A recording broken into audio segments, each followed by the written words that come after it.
Hey yo, y'all, what's good? What's up? How's everybody doing? Welcome to Ask Dr. MyKo.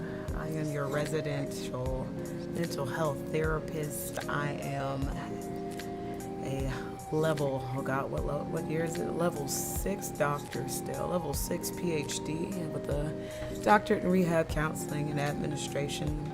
I'm a licensed clinical mental health counselor, master's addiction counselor, and a licensed clinical addiction specialist. And this is Ask Dr. MyKo. We do this every other Monday where I'm a professional and y'all is common folk, but everybody still needs to know how to take care of themselves. Amen. Amen. So we are talking about grief and loss today. I know on my streams over the weekend I was like, damn, what I'm gonna talk about for Ask Dr. MyKo today, and I just had a pet die this morning. So we're gonna touch on that. We're gonna vibe and we're gonna touch on that. So grief and loss is something that comes across my desk and into my office often, simply because it is a part of life, number one. And number two, it is something that affects every aspect of the human psyche, every psychosocial piece, every bit of it, right? Like, it fucks you up in the head, it makes you not want to eat, makes you want to sleep a lot, or makes you want to work harder, or makes you want to be angry, whatever, what have you. Now, I could sit here and bore you with, these are the stages of grief, denial, anger, blah, blah, but that ain't what I'm here to do today. Because anybody could tell you that. What I'm going to tell you today is the shit that nobody tells you about grief and loss. Now, granted, there may be some things that resonate. However, there's a few pieces that are usually missing. So, for starters, grief is its own process, right? There is no structure for it. There's damn sure no time limit for it. And that really sucks because we live in a world and a society where you have to keep going, to keep meeting your responsibilities, to make your money, blah, blah, blah. And I see that a lot with college students, right? You lose somebody, you're away from home, you at school, you have to make a big decision of whether or not to take a break and go back home for the funeral, or go back home to grieve with your family and then come back, and when to come back. Or you pause this whole semester. And a lot of them won't take that second option, and that sucks because why are you pushing so hard? You're gonna still finish, but you need to do this work first, right? So grief is a process without a time limit. The other thing is a lot of people don't equate grief and loss like they should. And what I mean by that is y'all think death is the only way to experience grief or loss, and that ain't it. That ain't it, baby. That ain't it. That's why I titled this one today, What Have You Lost? What did you lose? Because when someone dies, someone we're close to or someone we're acquainted with dies, sure, there's the person, but it's about the relationship with the person that we have. It's about what that relationship symbolizes, right? So when I ask, what have you lost? Today, I've lost companionship. I've lost undying loyalty. I love Jake. Jake was my little Chihuahua dog that I wasn't even supposed to have. I was supposed to keep him for a friend for 6 months and give him back, but that never happened, obviously. He was a pain in my ass. He was the most expensive animal that I owned because of his surgeries and whatnot. But he's also old as shit. But I didn't lose a dog. I lost companionship. I lost a cuddler. I lost loyalty. I lost somebody that loved me unconditionally, even when I couldn't stand his ass. So when I ask you, what have you lost? That's what I mean. What is the symbolism underneath for you? Because sometimes people feel very numb at the start of loss. And it's not because you don't care. It's not because you're emotionless or whatever. It's not because, you're in shock. I mean, sometimes that's the case, but not for a prolonged amount of time. It's because you have to put a label and identify what it is exactly that you've lost, right? And this actually helps people with ADHD too with object permanence, simply because when someone dies, they're not here anymore and you just don't see them, but that doesn't register long term. But if you put a label on it, like, oh, I just lost my best friend, or oh, I just lost somebody I know I could talk to openly, like shit like that. Now, the other thing is going back to, there are other things you can lose. You can lose a friendship.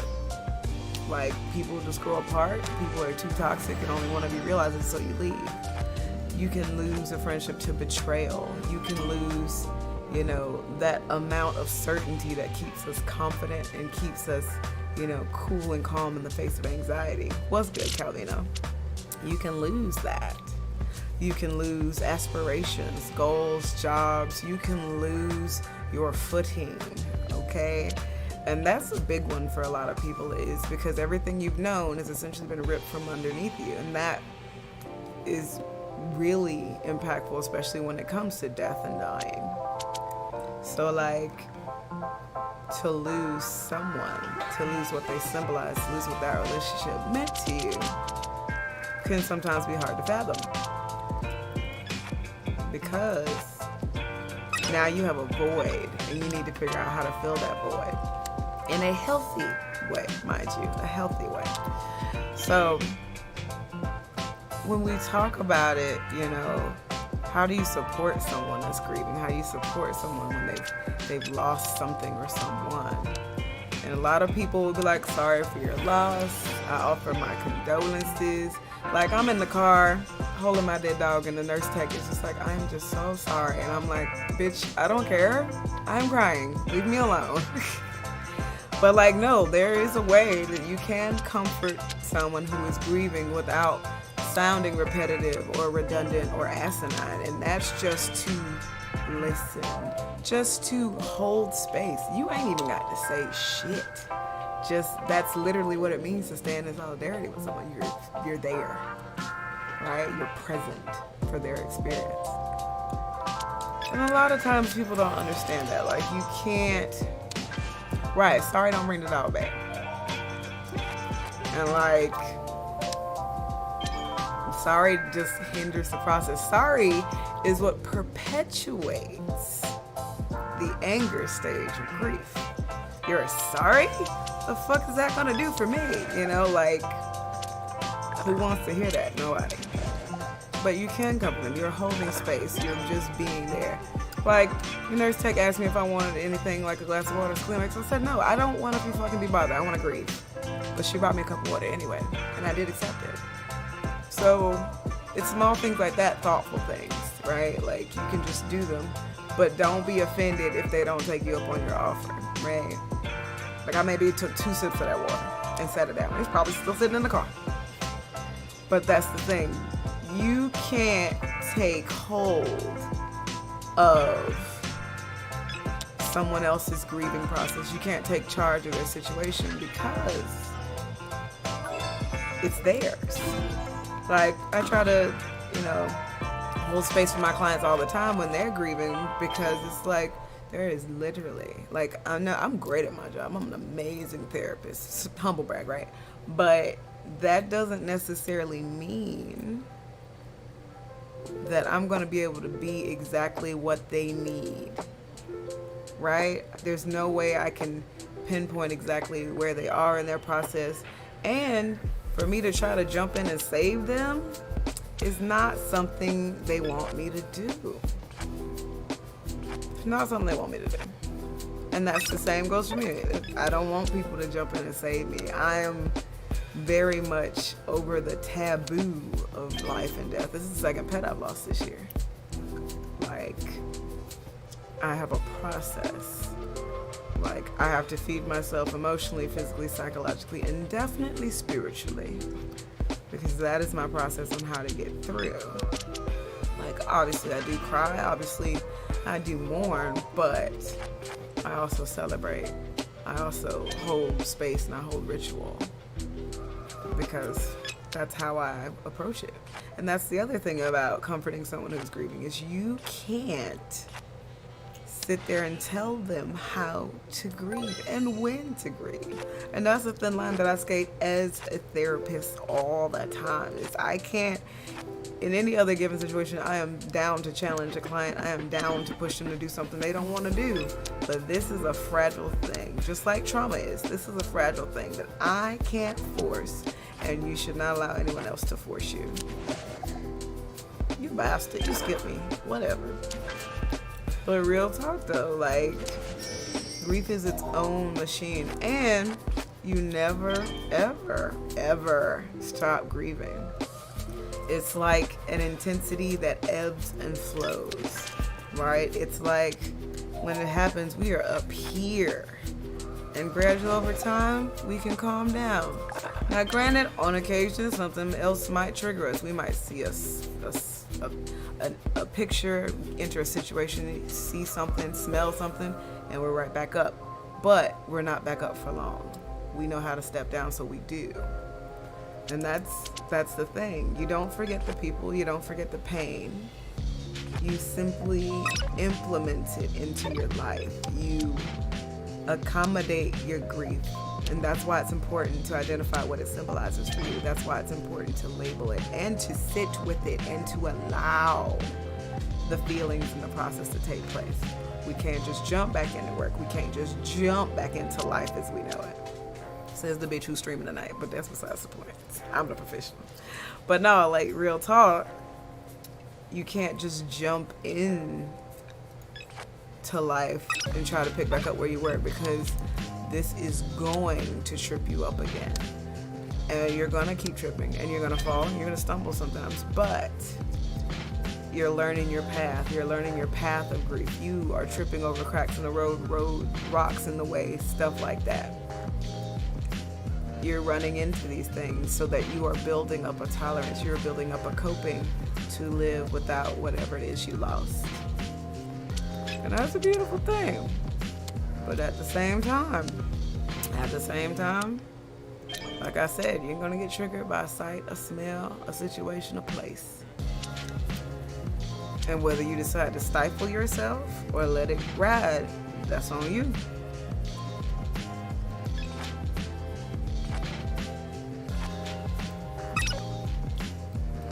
So, suggestions and advice for grief and loss and grieving.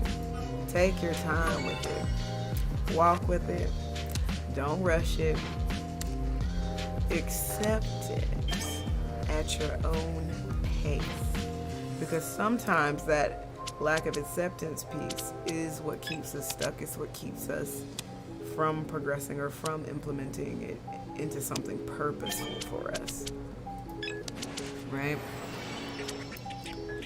Like, a lot of people go through, guilt stuff. They go through self-doubt stuff when they lose something, and that stuff causes this huge boulder in that rock, in that pathway of grief and processing.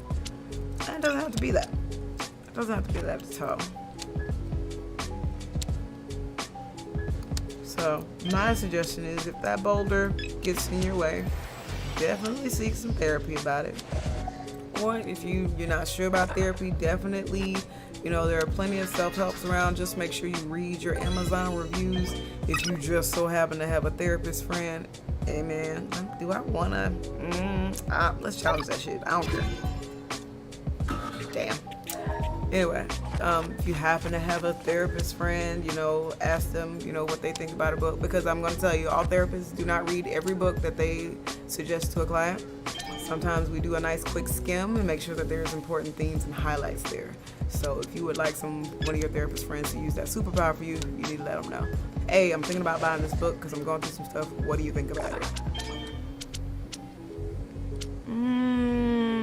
Skip you hope. So, whatever your process is, go with it. Don't fight it. Don't stuck. Y'all probably saw that post I posted today. So, do you fold your feelings hamburger or hot dog way to stuff them down? Don't do that. Allow yourself time to grieve. That job is still gonna be there when you get there. I assure you.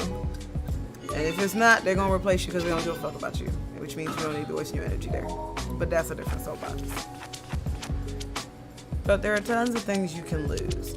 Another thing I notice with a lot of my clientele is when they lose friendships, they automatically think it's either their fault or they did something wrong or they're not worthy. Either way, all of the blame is placed on them, and they're on top of that going through the grief process, right?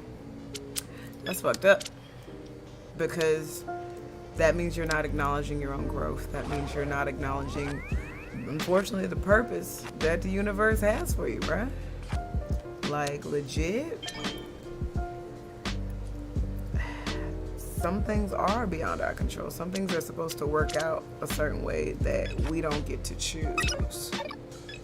And that's okay. Yeah, that's you, Arugs. You always think it's your fault, and it's totes not.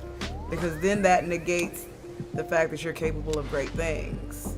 For y'all that don't know, Arugs is one that designed this glorious logo at the bottom of my screen. Look at that shit. Look at it. It's fantastic. I love it. And that leads us to not giving ourselves enough credit. And it's like, life doesn't have to be one shit show dumpster dump party on ourselves, because that makes grief harder too. Like, if we lose something, we feel like it's our fault, and not necessarily that you were supposed to lose it, then what is the point to existing, right? Like, at that point, it's just you that's holding you back. It's you that's causing all these perceptions of, oh, I never got to do these things with this thing or this person that I lost, and that's my fault. No, because I assure you, whatever you lost is too busy getting lost, right? Too busy getting lost to even consider that thing that's upsetting you. Oh, you bastard. Oh, you fuck shit bastard. What the fuck are y'all doing? They hope you're having a Uno battle, y'all. Bastard. Ooh. Uno, play it. Hot damn. We in it. But no, losing things is a part of life. Hell, you lose parts of yourself as you grow up. Did you know that? There are certain things that just don't serve us or don't fit us anymore. Every time you decide to grow and work on yourself, you are losing something, but we don't ever think about it in that context, because growth is supposed to be positive, but grief never feels positive, which is interesting because grief is a form of growth. You ever have to lose somebody or something to get whatever it is out of your way to progress in the way you're meant to progress? I mean, some people remove themselves from your life, but you also leave some people behind, do you not? Why do you think that is? It was in the way. Yep. So, I'm not gonna lie, I'm probably gonna boo-hoo cry later today, tomorrow, whatever. Definitely gonna boo-hoo cry when I go pick up his ashes, because I picked out the prettiest urn, y'all. Oh my god. Some of them urns was boozy as shit, like Asian vase pretty, like Fabergé egg pretty. I'm like, damn, y'all serious? I'm not this serious. He was a pain in the ass dog, and I loved him. So we definitely gonna spend some time at our altar tonight. We've made him some space. We gotta get him a candle and like that. But that's my process. And I trust it. I trust my process. I had an everything bagel and a white hot chocolate with a shot of hazelnut this morning. That is 2,000 calories. And for those that know I'm a calorie counter, you'd be like, Mika, what the fuck is you doing? But I know that, like I said earlier, I need to be fed mentally, physically, and spiritually about this. So I fed myself with a comfort food. I rested my body on our favorite couch. And psychologically, I've been just kind of processing all day about, all right, what thoughts are creeping in? Self-blame definitely creeped in, but I mean, he just turned 14 years old. I mean, he's had a good run, so we had to nip that and cap that. But yeah, you got to go through all those things. The reason I'm able to just kind of process them head on is because it's kind of my line of work. Like, how can I teach other people to do it if I don't do it, right? So, and that's the other thing people forget about therapists. We're people. We're people. So, I just am better able to trust my grief process than most. Like some people I have to teach, you know, it's okay if you want to talk to them out loud. It's okay if you want to write a letter to them. It's okay if you cry. It's okay if you don't. It's okay if you can't feel anything right now. Like a lot of that feels like it's not okay. And in that capacity, my job is to teach people it's totally okay. Because especially if it's like your first loss, you know?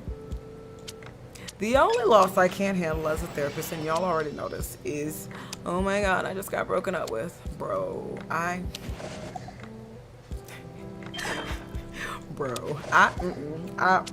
I will sit in session, I will be present, I will validate you and your experience, but I do not like them kind of sessions. Because that means you wrapped your self-worth up in this thing that you was meant to lose, and I cannot. I can't do anything but sit and wait and show you a mirror until you yourself are able to see and value yourself. And that takes a long time for some people. Because again, that self-blame and self-doubt creeps in a whole lot.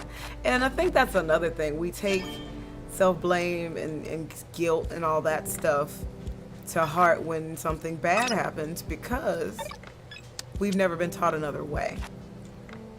Right? Like if you're lucky enough to grow up without losing someone, then you lose someone, that sucks because it's like you haven't had a chance to learn, but now you're learning, and that's okay too.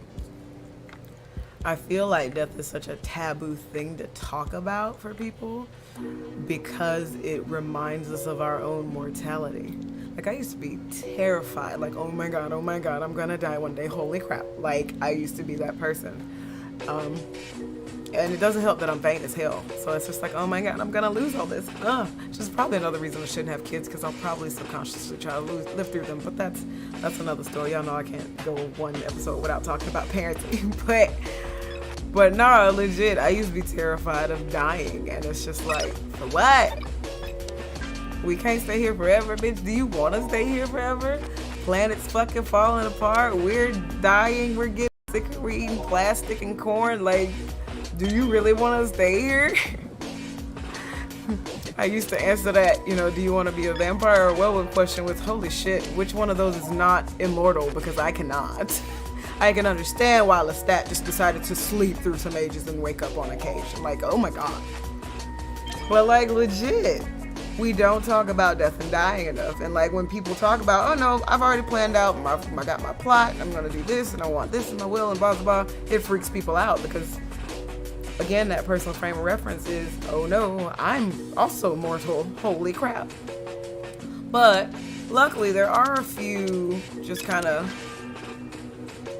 resources out and about. Like my favorite resource to talk about are death cafes. If you've never heard of a death cafe, you should see if they've got them in your area and totes go to one, right? They usually, it's a group of people, they meet at a coffee shop and they literally poke holes in, ask the questions you don't want to ask or think about the things you don't want to think about when it comes to death.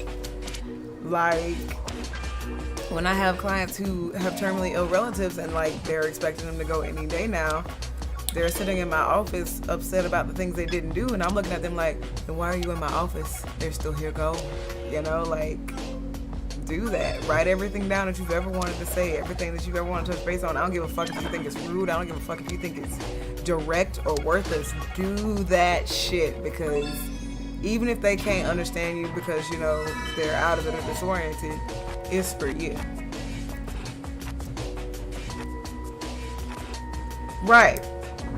And like I have family members who are like terminally ill, and my students and my clients ask me, you know, well, how do you deal with that? I'm like, I talk to them. Because if I'm going through it about them potentially leaving this plane, what the fuck do you think they're doing? Talk to them about what they think about this, because that's going to help you process better. That's going to help you make sense of things better. Legit. Real talk. But yeah, the death cafes are awesome because they literally put out every taboo thing. Like, do you think there's an afterlife? Do you not? Is that scary? Is it comforting? Like, the questions that you don't want asked, similar to, you know, being in therapy, the questions you don't want asked, but about death and dying, and they go through it. There are death doulas. Like, it's really look it up. Really look it up. If you want like actual resources, either hit me in the Discord or hit me in a whisper or something, and I will get them to you. But demystifying it, demystifying the process, demystifying what happens. Because for some people, biological understanding is 100% understanding. Like, demystifying the process lessens the fear. And if you can get past the fear, you can find the comfort that you're meant to find in your grief process. And you can walk with it like we've been talking about. So, final thoughts on grief and loss. Death sucks, but we're mortal, and it's inevitable. Everything you've ever loved, everything you've ever cared about and aspired for, is going to run out one day. And that's something we need to accept in our own way, in our own time, at our own pace. Oh yeah. Looks like I got a couple of thank yous to put out here. Let me see all these thank yous I got to give out here. Calvino has subscribed. Oh my gosh. Roogs has subscribed. Oh my goodness. And Sean L, thanks so much. And thanks for the follow, Slick Hoodie Gaming. Appreciate you. So we're gonna hit our outro because there's a special end to it today. And then we're gonna raid Dondero for Donderoing 101. So tune in with us tomorrow, y'all. Peace.